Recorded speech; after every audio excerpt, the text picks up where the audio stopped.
The last week of August in the small coastal town of Brighton Cove was usually quiet. Tourists had gone home, summer jobs were ending, and locals were settling into the lull before school began. For Ethan Morales, it was the worst time of the year. He and his two best friends, Tyler and Matt, had exhausted every possible source of entertainment. They'd already played through every game in Ethan's old console collection, wandered the pier a dozen times, and even tried fishing off the docks, which ended when Tyler fell in and nearly lost his phone. It was hot, the kind of humid heat that made shirts stick to your back, and the air smelled faintly of salt and melting asphalt. "I'm telling you," Tyler groaned from Ethan's couch, "we should just sneak into the marina and mess with old Captain Dorsey's boat again." Matt shook his head. "He literally chased us with a harpoon last time. And my mom still thinks that scratch on my arm was from helping a neighbor." Ethan was sprawled on the floor, flipping through an old comic book, when the screen door banged open. His younger cousin Sophie stepped in, pale blue sundress, oversized sun hat, and the air of someone who had just made a decision. "What do you want?" Ethan muttered. Sophie ignored him, heading straight to the kitchen. "Just getting some lemonade." "Oh, and Ethan? Don't leave your bike outside tonight. I'd hate for something to happen to it." Tyler smirked. "Oh, someone's feeling sassy today." Matt grinned. "Yeah, Soph, you threatening him or?" But Sophie wasn't paying attention to them. She had set her hat on the counter and was pulling something from the little drawstring pouch she always carried. It was a pendant. Not the kind you'd find at a mall kiosk. This one looked ancient, carved from some dark, polished stone and rimmed with silver that caught the light in strange ways. The air seemed heavier with it in the room. "What's that?" Tyler asked, leaning forward. Sophie's expression changed, calmer, but sharper. "It's something our grandmother left me. She said it could make people understand what it's like to be someone else." "Completely." Ethan snorted. "What, like empathy training?" Her eyes locked on his. "Something like that." Before anyone could respond, Sophie stepped toward them, holding the pendant between her fingers. The chain swayed gently, but it didn't reflect the kitchen light. Instead, it seemed to swallow it. "I think," she said softly, "it's time you three learn a lesson." Ethan meant to laugh, but the words caught in his throat. Something in the air tingled, like static before a storm. Tyler and Matt shifted uncomfortably, but Sophie's voice cut through the room again, quiet but unshakable. "Stand up." They did. Without even thinking about it. "Look at me." Her voice was neither loud nor threatening, yet it filled Ethan's head, drowning out the hum of the fridge and the sound of the ceiling fan. "You've all been cruel in little ways," Sophie continued, mocking, teasing, acting like you're untouchable. "Well, you're about to see just how fragile identity can be." She whispered something in a language Ethan didn't recognize. The pendant glowed faintly, not bright, but deep, like embers under ash. And then, for just a moment, the entire room tilted. When Ethan blinked, Sophie was smiling. "That's enough for now," she said, tucking the pendant back into her pouch. "Enjoy the rest of your day. Tomorrow will be different." She left without another word. The three boys exchanged bewildered looks. Matt finally broke the silence. "What the heck was that?" No one had an answer. But later that night, as Ethan lay in bed, he couldn't shake the feeling that something inside him had shifted, something subtle but impossible to name. The real change, though, wouldn't come until morning. Ethan woke to the sound of gulls screaming outside his window. At first, he thought nothing was wrong, until he swung his legs out of bed and felt something strange. His pajama shorts, which usually hung loose, felt snug around his hips. Not tight, exactly, but different. His legs brushed together in a way that made him pause. Shaking off the thought, he stumbled into the bathroom. The mirror greeted him with a reflection that wasn't wrong, but somehow wasn't exactly right either. His face seemed softer. Not feminine, not yet, but his jawline didn't look as sharp. It was probably just the lighting.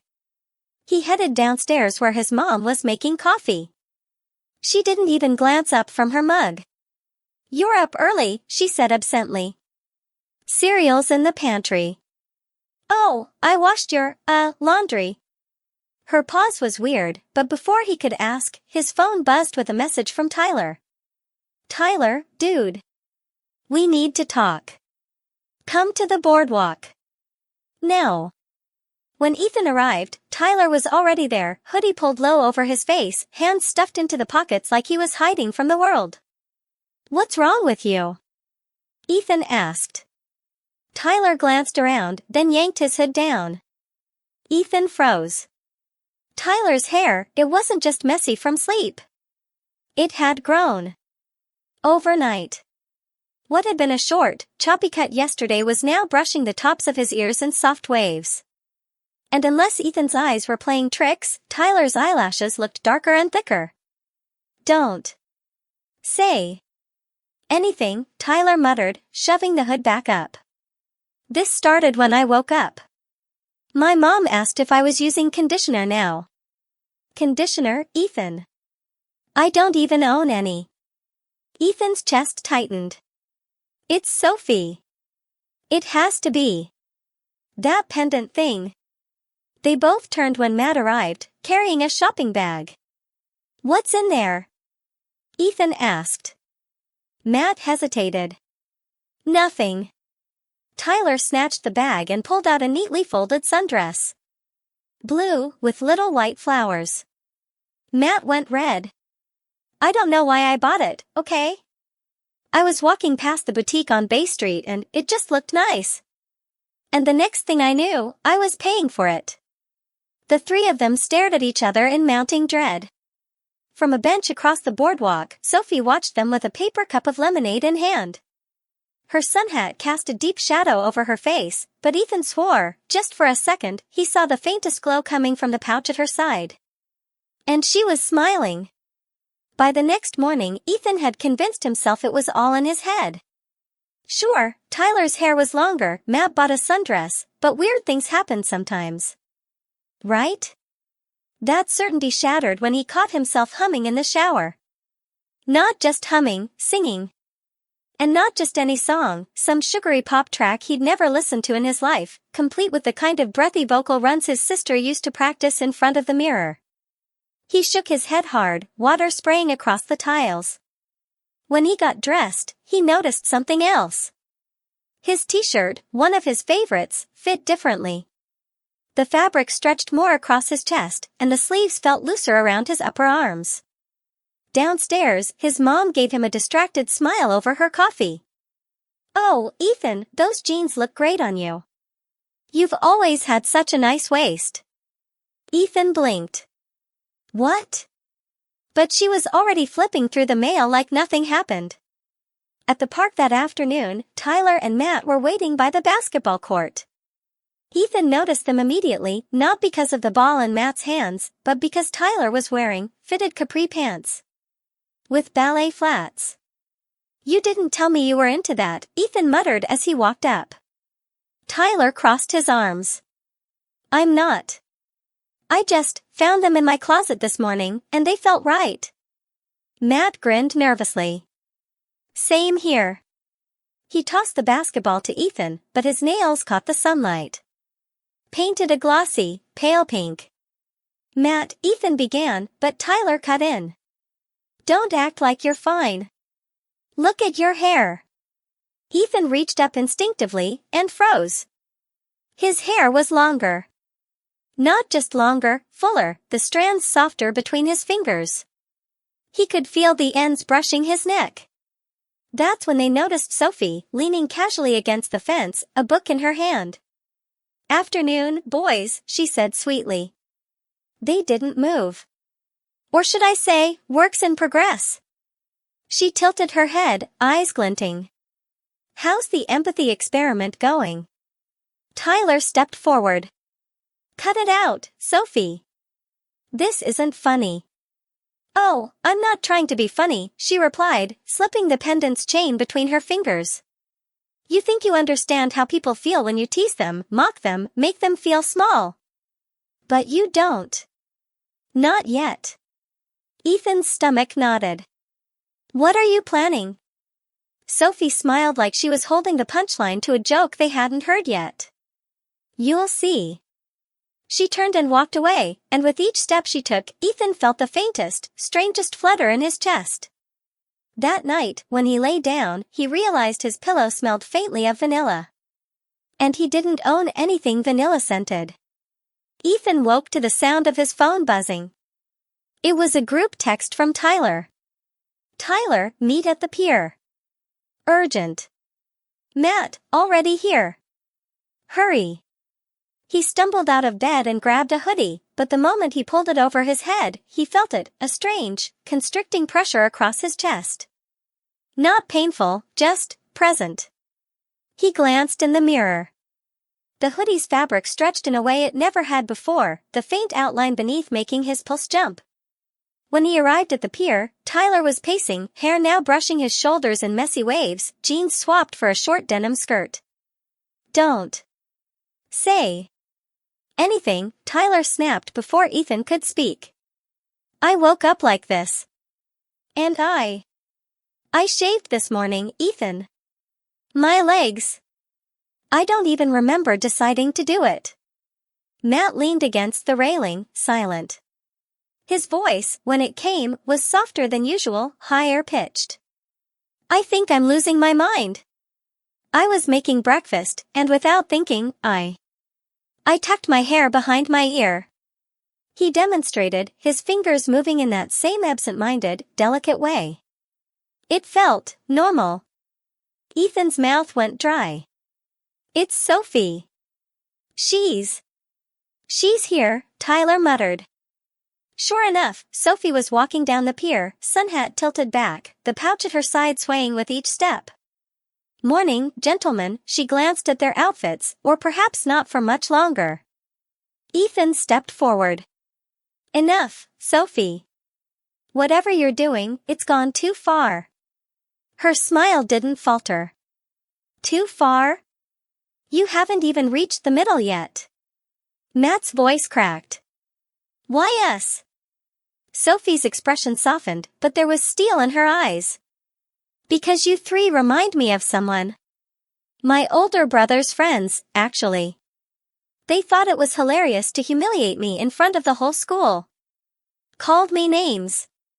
Made bets about who could make me cry first. Ethan's stomach twisted. So this is revenge? It's perspective, she corrected. You can't truly understand until you've lived it. And by the time you do, you'll see the world differently. She touched the pendant, and for an instant, Ethan felt a ripple through the air, like the world blinked. Tyler gasped, clutching his chest. Matt stumbled back, nearly dropping his bag. Ethan felt a tingling crawl down his arms into his fingertips. Sophie lowered her hand. We're just getting started. She walked away, leaving the three of them standing in the warm salt air, each realizing that the next stage had already begun. That evening, Ethan caught himself in the bathroom mirror again. His jawline was even softer. His lashes darker. But the scariest part wasn't the change in the reflection. It was the small, unshakable thought in his mind. This actually doesn't look bad. By the end of the week, Ethan's mornings had become unsettling. It wasn't just the physical changes anymore, it was how comfortable some of them were starting to feel. That morning, he found himself brushing his hair in the bathroom mirror. Not just running a comb through it, brushing it, slow, deliberate strokes, the way his sister did before school. The bristles felt good against his scalp, and before he knew it, he'd been standing there for 10 minutes, lost in thought.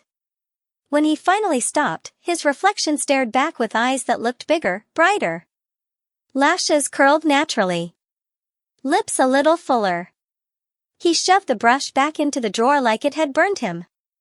At school, the changes were even harder to hide. Tyler showed up in an oversized hoodie and leggings, his longer hair tied in a loose ponytail. But the hoodie couldn't hide the way his frame had narrowed, his shoulders no longer broad. Matt tried for his usual jeans anti-combo, but the shirt clung too much at the chest and waist. He kept tugging at it, avoiding eye contact. They met in the library at lunch, neutral ground, away from Sophie. "She's speeding it up," Tyler said, voice trembling.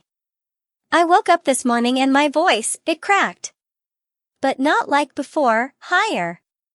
Matt nodded miserably. "My mom asked if I'd been losing weight. She said I looked slim and healthy. I think she likes it." Ethan leaned forward. "We can't just wait for her to undo it. We have to figure out how to stop it ourselves." That's when Sophie appeared at the end of their table. She was holding a book, Folklore and Artifacts of the Coastal Region.